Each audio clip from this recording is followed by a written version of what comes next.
So folks, I just inherited a house. It's nice. See-through glass, huge rooms, perfect for home theater systems. Only problem though is my roommates. They get on my nerves sometimes. Ah! One more outburst like that and I'm going to call the Ghostbusters, Sam and Dean, and The Exorcist. You got it? Don't tempt me. Except for you, honey. You can stay.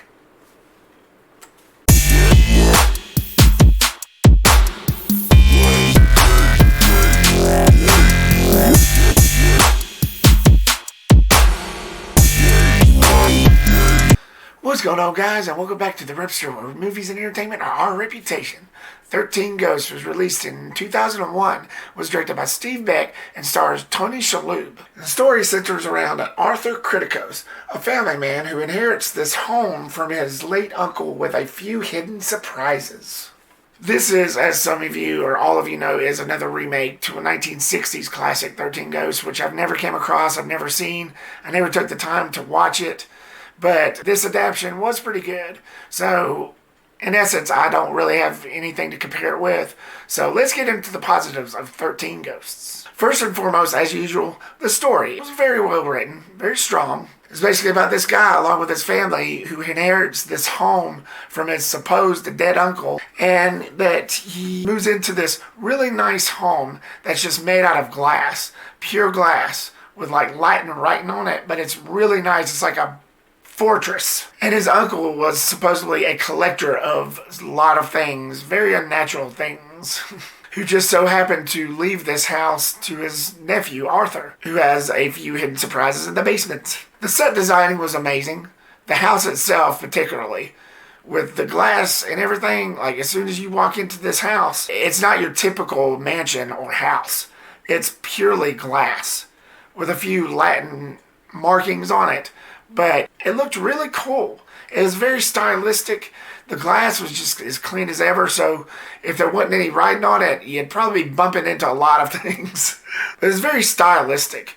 I love the way the set design, everybody set it up. It looked really cool. It's not really a house, but a machine, more or less. A portal to another dimension, and the dead powers it. And as I mentioned before, the glass is very clean.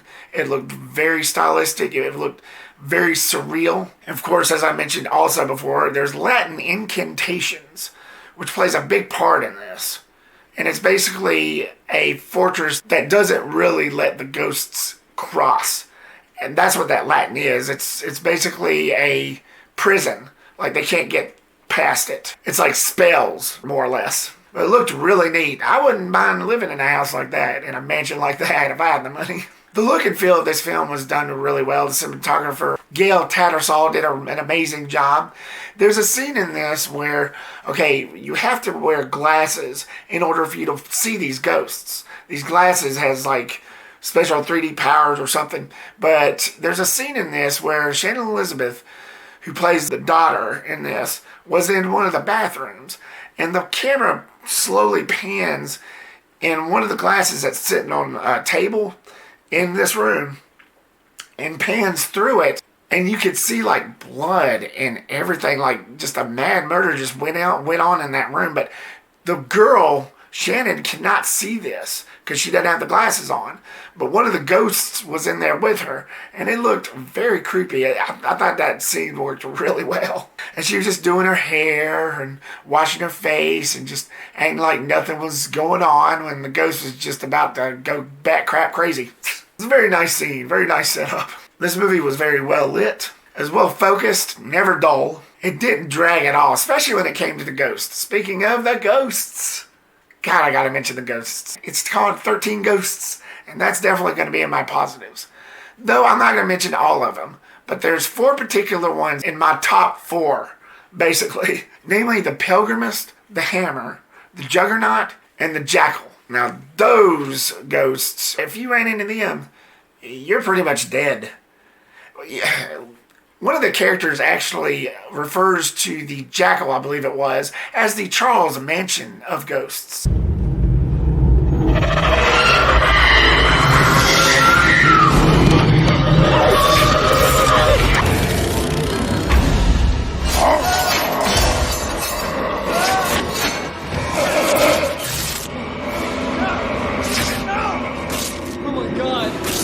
So yeah, you knew that was serious.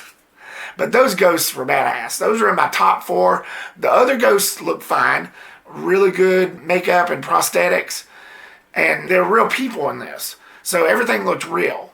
There's no CGI except for one, which was kind of obvious. It's called the torso. They had to fake that, obviously, but all the rest of them were real people. And they did a really good job on making the way they looked. The aforementioned 4, those were just so menacing. I love the way they wrote them. The effects was good. Especially the practical effects was just aces. It was very nice use of makeup. Prosthetics, as I mentioned before, it wasn't CGI. It was basically all people, which is what the filmmakers wanted. And when this film was being made, a lot of people, before going into production, was like, well, this is going to be a ghost movie, so the ghosts are going to be like, oh, like in the background and air and dust or whatever, and like your basic ghost form stereotype. But they wanted to make it look more real than that. So they got actual people into playing these parts. And that was a good move.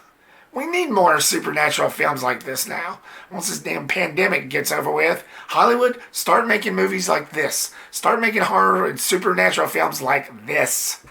Not what you've been doing. Please. But setting all that aside, they did a really amazing job on this. All of them was people, except for the aforementioned torso ghost that I mentioned. And of course, they did use a person to renegade that effect, which is only like one shot. But they had to make him look headless, and they had to make him look like he had no legs. So, obviously, they had to CGI that. But other than that, all the rest of them was awesome. Plus, you see the ghosts disappearing and reappearing, which made good jump scares, if I do say so myself. If you have a big surround sound system, 80-inch 4K TV, and you turn this movie on and you blast it, so those scenes will make you jump. Trust me. I was down here before, they weren't open. God! I hate it when they do that! What? They wait for you to stick your face right up against the glass, and then they give you a big fat boom. Don't do that! And you have the main character, Arthur, played by Tony Shalhoub. Yeah, I think he's a pretty good actor. I don't really see him pop up much. He was in that Monk show years before this movie was made. He was also in the Men in Black movies in a cameo in the first 2. And he did a pretty good job in those, even though he was in it for a few minutes. But I thought he did a pretty good job in this. He basically plays a father who lost his wife some time back before the plot of this film starts, which that really sums it up in the beginning credits of this film. You see the beginning credits, and he's like happy as a clam looking at his kids play outside in the yard, and his wife is working in the yard, and then it just pans over. Then you hear that, oh, there's been a fire. And then something happens. You don't see it, but the wife, fortunately, she dies, and then that's when the plot takes over, and it kind of develops his character, and then it slowly pans over, and like the look of it, the color and the texture kind of dims up a little bit. Makes it look a little gloomy. So you know something tragic happened by what you hear in the back and what you see. And I thought that was a pretty nice setup. And you get Shannon Elizabeth, who plays the daughter Kathy. She's like the big sister to her little brother, which I forget his name. He's not really that well known. But he did a good job too as the kid. But Shannon Elizabeth, she played like the big sister. She had a pretty good performance. This was, of course, in her American Pie days as Nadia. So it was kind of weird seeing her in a part like this after seeing her in a part like in American Pie. But she gave a pretty good performance, especially in the scenes where she had to scream. You need to have that perfect scream queen if you're going to have a part like that. If you're going to have scenes where she's being dragged off by a ghost or a killer or whatever, you got to scream pretty good. And you've got Rah Digga that plays Maggie, the babysitter. She was pretty funny in this. She kind of cracked me up. She gave out those one-liners that was pretty hilarious. She was like the comic relief of this film. And of course, Matthew Lillard. He plays Dennis, the psychic. The guy that at first is working with Tony Shalhoub's character's uncle, but then like later ends up helping out the family in the situation in the house. He gave a pretty good performance too. He's kind of cartoonish in a way. He's one of those characters that like if you touch him, he knows everything about you. The person's life pretty much flashes in front of his eyes. That's pretty much what his character was. He was like, whoa, what did I say? Did I say there's a petting zoo downstairs? No, there are ghosts downstairs, Arthur. So, like, he gave out those funny one-liners. And this, of course, this was in the day of his Shaggy days from Scooby-Doo. But, of course, I remember him the most in Scream. So, yeah.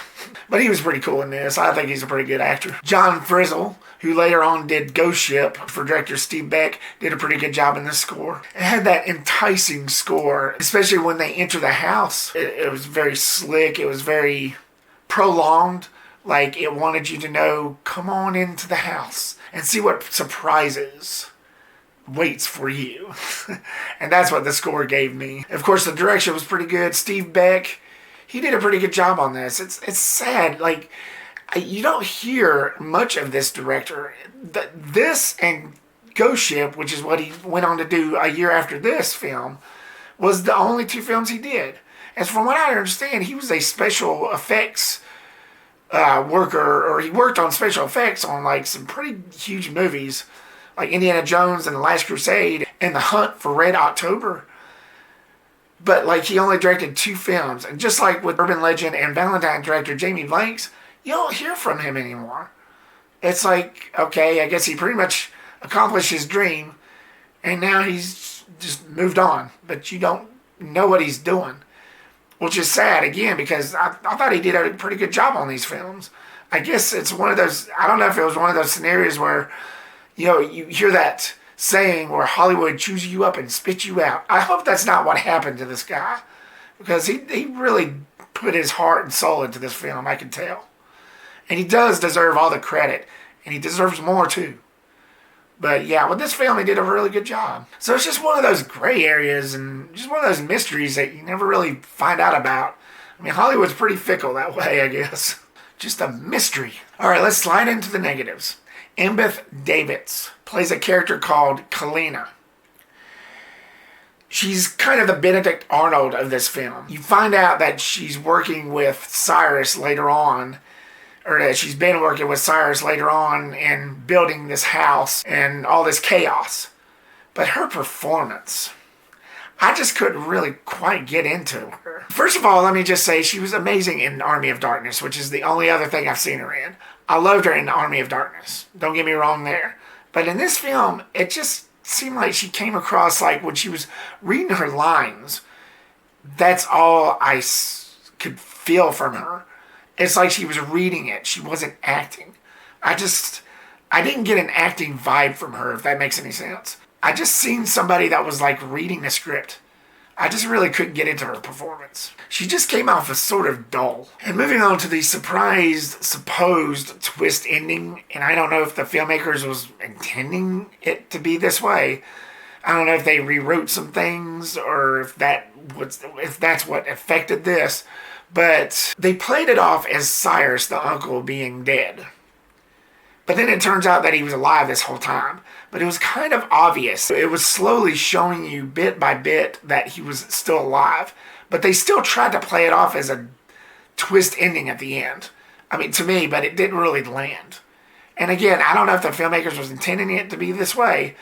I don't know if they intended it to have this surprise ending kind of a little early on, because it was kind of obvious, especially when it was showing Kalina and Cyrus in the room. When she took her glasses off, she could still see them. And that was kind of obvious. But then later on, it shows Tony Shalhoub's character after finding out his kids was in that dangerous situation, when it was showing his kids trapped in that vortex and those, whatever it was called, that was kept on going up and down, and they were in the center of it. He turned and looked at his uncle that was just standing right there next to him. He took his glasses off, and then there he was. It kept on like blinking like he was going to disappear, but then you find out, no, he's still alive. Okay, well, shocker, I guess. Just wasn't that strong, but that's just me. 13 Ghosts is a well-done supernatural flick with plenty to offer. Thrills, chills. This sweet delight is for you. So, 13 Ghosts, did you like it? Did you find it good? Did you like the ghost effects in it? Or better yet, which ghosts were your favorite from this film? Or you rather just pass? Leave me your comment down below and give me your thoughts. Thank you so much, guys, for watching this video. As usual, like, subscribe, and comment if you hadn't already. Look forward for more reviews and videos coming soon, and I'll see you on the next one. Peace, the Reptastic.